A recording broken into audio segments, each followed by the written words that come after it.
Ibati mo katabi mo, Shalom. Shalom. Shalom. Yung iba, sabihin mo sa kabila, Shalom sa'yo. Shalom sa'yo.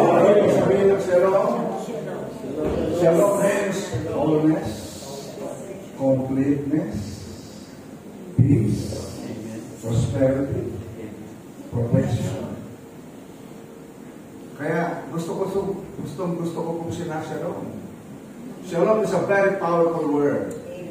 At napag-alaman ko lately na ang ibig din ng shalom of Yahweh is the power to destroy chaos and confusion. The power to destroy chaos and confusion in full authority of Yahweh. In the name of Jesus. Amen. Amen. Kaya warfare din word din po yung shalom.